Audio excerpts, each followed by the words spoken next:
नमस्कार विद्यार्थी मित्रांनो, टू वे स्टडी या यूट्यूब चॅनलवरती तुमचं पुन्हा एकदा स्वागत आहे। आज आपण सरळ व्याज या टॉपिकवरील काही एक्झाम्पल घेतोय। तर सुरुवात करूया।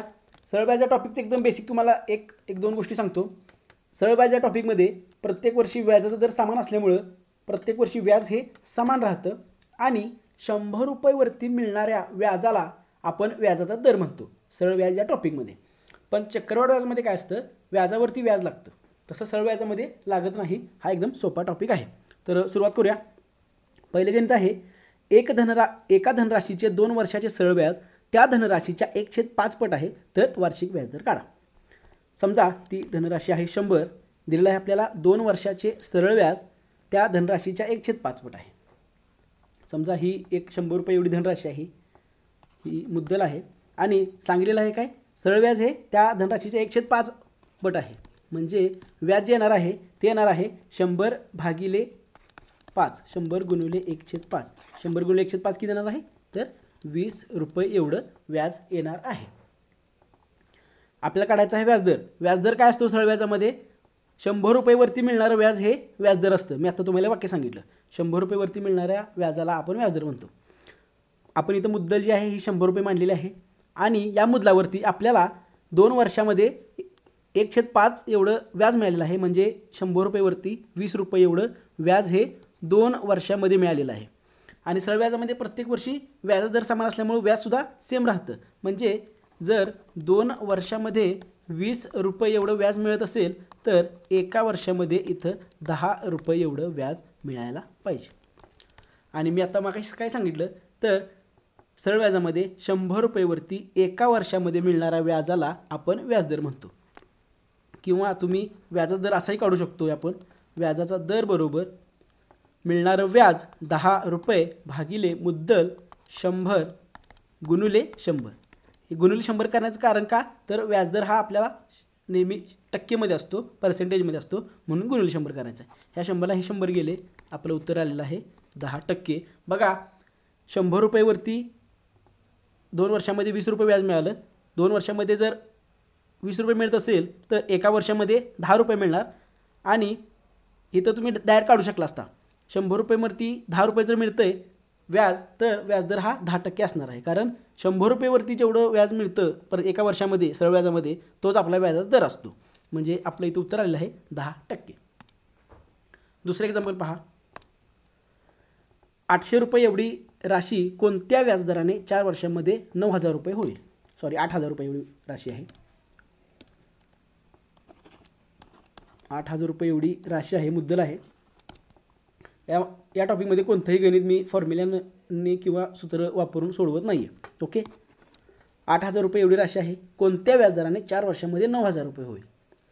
ही मुद्दल आहे, ही किती झालेली आहे, 9000 एवढी राशी झालेली आहे। किती वर्षामध्ये झालेली आहे, 4 वर्षांमध्ये। 8000 रुपये एवढी राशी जर 9000 रुपये होत असेल तर व्याज किती मिळणार आहे, इथं व्याज मिळणार आहे 9000 वजा 8000 बरोबर 1000 रुपये। हे 1000 रुपये हे जे व्याज मिळालेलं आहे हे 4 वर्षांमध्ये मिळालेलं आहे। 4 वर्षांमध्ये व्याज मिळालेलं आहे 1000। एका वर्षामध्ये किती मिळणार आहे व्याज, भागिले इकडे 4 करा, भागिले इकडे 4 करा। 1 वर्ष बरोबर 1000 भागिले 4 बरोबर 250 रुपये। 250 रुपये हे एका वर्षामध्ये व्याज मिळते। आपल्याला काय विचारलेलं आहे, व्याजाचा दर काढायचा आहे। आणि मी काय सांगितलं, 100 रुपयेवरती एका वर्षामध्ये मिळणाऱ्या व्याजाला आपण व्याजदर म्हणतो। आता इथं ही राशी जी आहे ही 8000 आहे, ही तुम्हाला एकतर 100 मध्ये कन्वर्ट करावं लागेल किंवा डायरेक्ट 250 भागिले 8000 करावं लागतील। पहिल्यांदा ते करू, त्याच्यानंतर ते करूया। म्हणून पर्सेंटेज व्याज बरोबर शेकडा व्याज बरोबर मिळणारं व्याज 250 भागिले मुद्दल आहे 8000, 8000 गुणिले 100। या 2 शून्याला हे 2 शून्य गेलं, या शून्याला हा शून्य गेला, व्याजाचा दर येणार आहे 25/8%। ओके, आता हे तुम्ही असंही करू शकला असता। बघा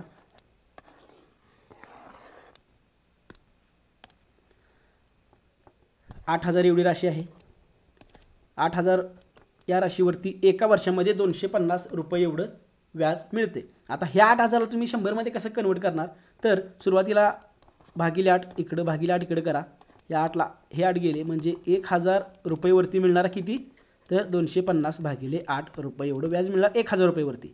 आपल्याला 100 वरती काढायचं आहे म्हणून पुन्हा भागिले इकडे 10 करा. या शून्याला हा शून्य गेला, परत इकडे भागिले 10, भागिले म्हणजे इथे उलटून गुणिले असतात बरोबर, म्हणून हे 10 इकडे गुणिले होणार. ह्या शून्याला हा शून्य गेला. 100 रुपयेवरती 25/8 एवढं व्याज मिळते. तुमचा व्याजाचा दर आलेला आहे किती, 25/8%. मागाससुद्धा तेवढं झालं होतं. 100 रुपयेवरती 25/8 रुपये एवढं व्याज मिळणार आणि हाच आपला व्याजाचा दर असणार आहे. नेक्स्ट एक्झाम्पल पहा. एखादी धनराशी 15% व्याजदराने किती वर्षांनी 4 पट होईल.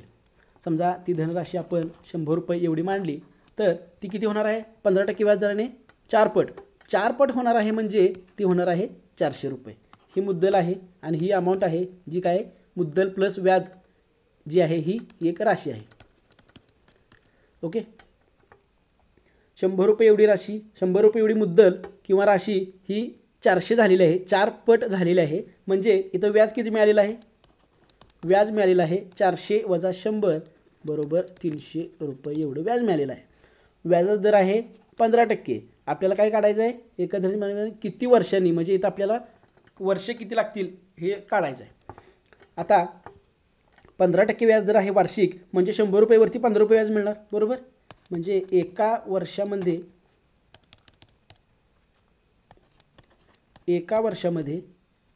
15% व्याज दर आहे म्हणजे 100 रुपयेवरती 15 रुपये एवढं व्याज मिळणार. मुद्दल आपण मांडलेलं आहे 100. एका वर्षामध्ये जर 15 रुपये एवढं व्याज मिळत असेल तर इथं आपण काढले बघा एवढं व्याज मिळायला पाहिजे, 300 रुपये एवढं व्याज मिळायला पाहिजे, तेव्हा ती राशी 100 ही राशी 400 होणार आहे. एका वर्षामध्ये जर 15 मिळत असतील तर 300 रुपये एवढं व्याज किती वर्षामध्ये मिळणार. साधं सिंपल आहे. इकडे गुणिले 20 करा, इकडे गुणिले 20 करा, मध्ये बरोबर चिन्ह आहे. इकडे जेवढं गुणिले केलेलं आहे तेवढंच तुम्हाला इकडे करावं लागणार आहे कारण मध्ये इथं बरोबर चिन्ह आहे. 20 गुणिले 1 बरोबर 20 वर्ष बरोबर 15 दुनी 30 आणि वरचा 0. 300 रुपये एवढं व्याज हे 20 वर्षांमध्ये मिळणार आहे आणि हे आपलं उत्तर आहे इथं 20 वर्ष. 100 एवढी राशी 20 वर्षांमध्ये 300 रुपये एवढं व्याज मिळून 400 होणार. नेक्स्ट एक्झाम्पल पहा. एखादी धनराशी 16% व्याजदराने किती वर्षांनी 2.6 पट होईल. एखादी धनराशी ती आपण 100 मानू शकतोय. ओके. धनराशी 2.6 पट होणार आहे म्हणजे 100चे 2.6 पट किती येणार तर 260 रुपये. 100 गुणिले 2.6 जर केलं तुम्ही तर 260 येते. 100 रुपये एवढी राशी 260 रुपये झाली म्हणजे व्याज किती मिळालं, व्याज मिळालं 260 वजा 100 160 रुपये एवढं व्याज मिळालं. आपल्याला काढायचं आहे इथं किती वर्षांनी, साल काढायचे. 100 रुपयेवरती मिळणाऱ्या व्याजाला आपण व्याजदर म्हणतो. 100 रुपये इथं व्याजदर आहे 16% म्हणजे व्याज किती मिळणार आहे, हे टोटल व्याज आहे आपलं बरं का. हे टोटल व्याज आहे आपल्याला 160 रुपये आणि ते आपल्याला किती वर्षांनी मिळणार ते काढायचं आहे. इथं 16% व्याजदर आहे म्हणजे एका वर्षामध्ये 16 रुपये एवढं व्याज मिळणार. एका वर्षामध्ये जर 16 रुपये व्याज मिळत असेल तर 160 रुपये एवढं व्याज मिळण्यासाठी किती वर्ष लागतील. 16 गुणिले 10 160 होत आहेत म्हणजे इकडे 10 गुणाकार करावा लागेल, मध्ये बरोबर चिन्ह आहे, इकडे सुद्धा 10 ने गुणाकार करावा लागेल. 10 वर्ष बरोबर 160 रुपये एवढं व्याज मिळणार आणि ती राशी 2.6 पट होणार, 260 होणार. उत्तर आपलं आहे इथं 10 वर्ष.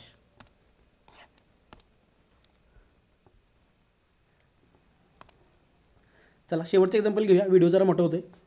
एक धनराशी 5 वर्षांमध्ये सरळ व्याजाने एका निश्चित व्याजदराने 3 पट होते तर तीच धनराशी 9 पट होण्यासाठी किती वेळ लागेल. ओके.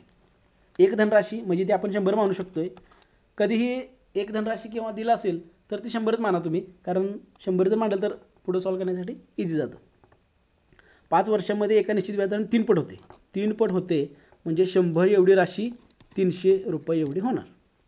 किती वर्षांमध्ये झालेलं आहे 5 वर्षांमध्ये म्हणजे 5 वर्षांमध्ये 300 वजा 100 200 रुपये एवढं व्याज मिळणार. आता हे व्याज किती वर्षांमध्ये मिळालेलं आहे 5 वर्षांमध्ये 200. सरळ व्याजामध्ये प्रत्येक वर्षी व्याजाचा दर समान असल्यामुळे व्याजसुद्धा सेम राहतं. म्हणजे इथं आता एका वर्षाची काढायची काही गरज नाही तरी पण मी काढतोय. एका वर्षामध्ये इकडं भागिले 5 करा, इकडं भागिले 5 करा, 200 भागिले 5 बरोबर 40 रुपये बरोबर. सॉरी भागिले 5 5 24 बरोबर 0. एका वर्षामध्ये 40 रुपये एवढं व्याज मिळणार. या 5ला 5 गेली ते 1 वर्ष. एका वर्षामध्ये जर 40 रुपये व्याज मिळत असतील तर आपल्याला काय सांगितलेलं आहे, ती धनराशी 9 पट होणार आहे. 9 पट होणार. 9 पट होणार म्हणजे 100 एवढी राशी 900 रुपये होणार. 900 रुपये होणार याचा अर्थ 800 रुपये इथं व्याज मिळणार आहे. 800 रुपये व्याज मिळत आहे. जर इथं बघा 5 वर्षामध्ये जर 200 रुपये एवढे व्याज मिळत असेल तर 800 रुपये व्याज मिळण्यासाठी किती वर्ष लागणार? 5 वर्षामध्ये इथं 200 रुपये व्याज मिळते.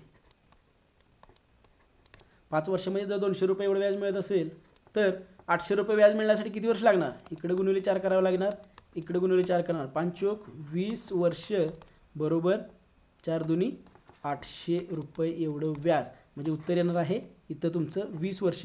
तुम्ही इथे काढू शकता बघा. एका वर्षामध्ये जर 40 रुपये व्याज मिळत असेल तर 800 रुपये एवढं व्याज मिळण्यासाठी किती वर्ष लागणार? किंवा तुम्ही असंही करू शकता, 800 भागिले 40, या शून्याला हे शून्य गेले, 4 1 4, 4 2 8, उत्तर तुमचं इथं 20 वर्ष आलेलं आहे. पण काही कॅल्क्युलेशन जे आहेत परीक्षेमध्ये ही तोंडी करावी लागतात तरच तुमचा जो पेपर आहे तो पूर्णपणे कव्हर होणार आहे. नसेल तर तुमचे शेवटचे 4-5 क्वेश्चन जे आहेत तेच तुम्हाला स्किप करावे लागतील. या छोटे छोटे जर स्टेप तुम्ही करत राहिला तर. ओके, तर आज आपण इथंच थांबूया. टोटल 11 मिनिटाचा व्हिडिओ झालेला आहे. तर पुन्हा भेटूया नेक्स्ट व्हिडिओमध्ये. व्हिडिओ कसा वाटला ते नक्की कळवा कमेंटमध्ये. काय प्रॉब्लेम असेल तरीही कमेंटमध्ये कळवा. ते जे काय डाऊट असतील ते नेक्स्ट व्हिडिओमध्ये कव्हर केले जातील. तोपर्यंत धन्यवाद सगळ्यांना.